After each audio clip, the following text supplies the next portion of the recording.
evaluate the integral of e to the t divided by 1 plus e to the 2t, the entire quantity to the 3/2. This is a definite integral from the natural log of 4/3 to the natural log of 3/4. So we're definitely not ready to start trig substitution. It's not even obvious that there is a trig substitution here. In fact, what we're going to have to do is do a substitution to get us into the trig substitution. If we let x equal e to the t, then dx is going to be e to the t dt. So the entire numerator will be dx.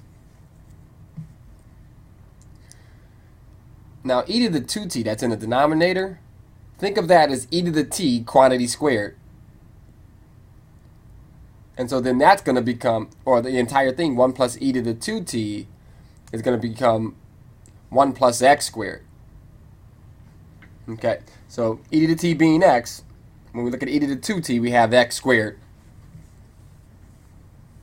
Alright, so our denominator then is going to be 1 plus x squared to the 3/2. Numerator is going to be dx. It's going to be a good idea to go ahead and do a limit switch here because we still have another substitution to come, the trig substitution. So let's plug in the limits. We have the natural log of 3/4 in place of t. But what's nice about that, e raised to the log of 4/3. I think I might have said 3/4. Sorry about that. They cancel and you get 4/3. The lower limit is 3/4. E to the log of that. And we get the 3/4. Okay, great. So here is what the new problem becomes. The integral from 3/4 to 4/3 dx divided by 1 plus x squared, the quantity to the 3/2. And now it looks like a ready for trig substitution question. So what do we need to make sure we get the correct trig substitution? It's in the form of 1 plus x squared, or a squared plus x squared. It's not underneath a root. We have 3/2 power, but it'll still work out. The value of a is just going to be 1. When you're in this form, you should let x equal a tan theta. In this case, a is 1, so x's tan theta will do it for you. What will it do? Well, we're going to plug it in. We're going to first recognize what needs to be subbed for and plug in this x equals tan theta to get everything in terms of theta. There's two terms, one in the numerator, dx. Can't forget about that. One in the denominator, 1 plus x squared to the 3/2. So if x is tan theta, then dx is going to be secant squared theta d theta. If the root of 1 plus x squared becomes secant theta, remember the shortcut, if you let x equal tan theta, it's not much of a shortcut, but 1 plus tan squared is secant squared, the root of secant squared is secant. Alright, so then, but remember now, this guy is raised to the 3/2 power. 1 plus x squared is raised to the 3/2 power. So it's like taking the square root of 1 plus x squared and cubing it. We know that 1 plus x squared underneath a root is already secant theta, so it's like we're cubing secant. That's exactly going to be our denominator, secant cubed. Numerator, secant squared d theta. Secant squared theta d theta. Denominator, secant cubed. So we're ready to sub everything back in. Now if I have secant squared in the numerator and secant cubed in the denominator, I lose both of my secants from the numerator, leaving me with one secant in the denominator. But the reciprocal of secant is just cosine. Very nice integral. So it got us into a very simple integral. What function has cosine as its derivative is going to be sine. We perform the integration. Not only did we plug back in for and get all the thetas in, replacing the x's, but now we've integrated and now we have the antiderivative, but the antiderivative is in terms of theta. We cannot plug 4/3 and 3/4 into this. It's our job to make a decision. Are we going to be try a limit switch, or are we going to go with the triangle? My recommendation is to take a step down the limit switch road and see if we get familiar angles. It's going to be tough here with these 4/3. Let's take a look. Well, how do you do it? You plug in the original x bounds to your substitution. Remember, the substitution was x is tan theta. And your upper limit is 4/3. So you plug that in and it says 4/3 is the tangent of theta. And that's not one of the ones on a unit circle. We could stop right there, but it would turn out that theta would be the arctan of 4/3. And we could go further with this. It's a little more trouble than it's worth.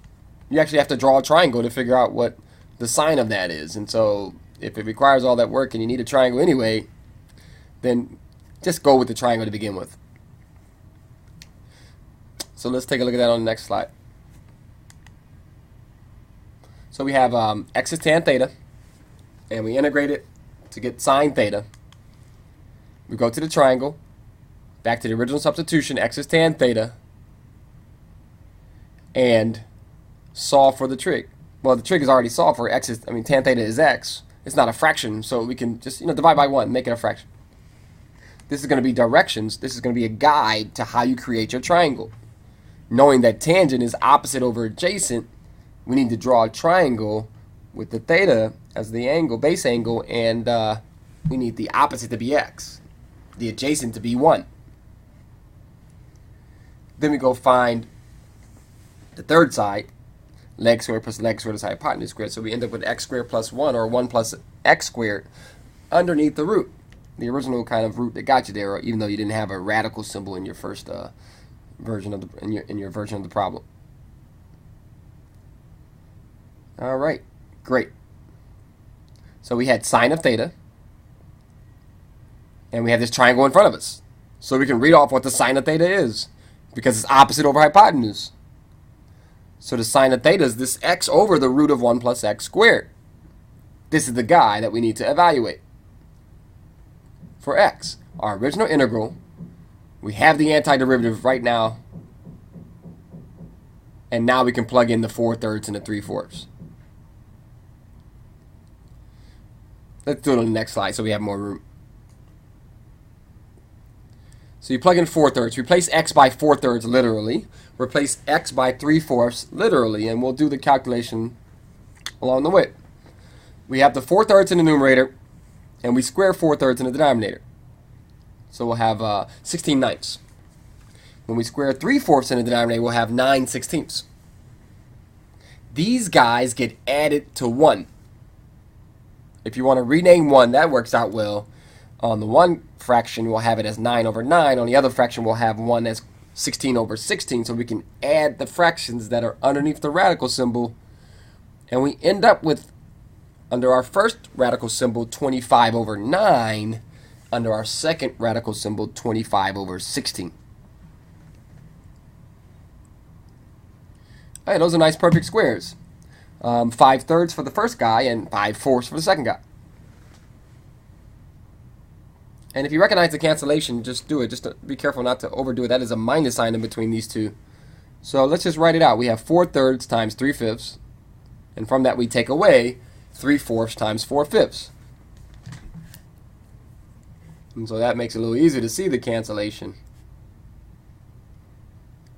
And we're talking about 4/5, then take away 3/5.